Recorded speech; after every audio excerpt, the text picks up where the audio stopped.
নমস্কার, আমি Tanushree Mitrapal, reiki master teacher. আজকে যে বিষয় নিয়ে আলোচনা করব, ১৬ সোমবারের ব্রত মূলত দেবাদিদেব মহাদেব ও মা পার্বতীর কৃপা লাভের জন্য করা হয়। টানা ১৬টি সোমবার নিষ্ঠার সাথে উপবাস থেকে এই ব্রত পালন করতে হয়। ১৬ সোমবারের ব্রত যে পালন করবেন সেই ব্রত কোন নিয়মে পালন করবেন সেই নিয়ে সম্পূর্ণ আলোচনা করলাম। আলোচনাটা শুনুন, অবশ্য করে অনেক কিছু জানতে পারবেন। অবশ্য করেই আলোচনা শুরু করব, কিন্তু প্রত্যেক দিনের মতো আলোচনা শুরু করার আগে আপনাদের যেটা মনে করিয়ে দিই, আমার চ্যানেলে যদি প্রথমবার ভিজিট করেন তাহলে অবশ্য করেই চ্যানেলটা সাবস্ক্রাইব করে নেবেন। ভিডিও ভালো লাগলে একটা লাইক করবেন এবং কোথা থেকে আমার ভিডিও দেখছেন অবশ্যই করে কমেন্টস করে জানাবেন।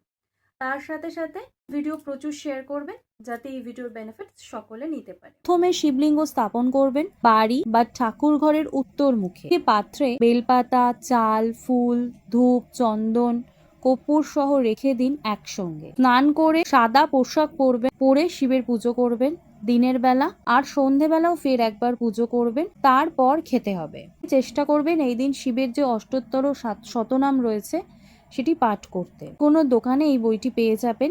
এই দিন চেষ্টা করবেন নুন ছাড়া খাবার খাওয়া, আর ফল, দুধ এই জাতীয় খাবার খাওয়াই ভালো। আর এই ব্রত যখন শুরু করবেন সেটা চেষ্টা করবেন শ্রাবণ মাসেই শুরু করতে। তারপর না থেমে ১৬টি সোমবার করা উচিত।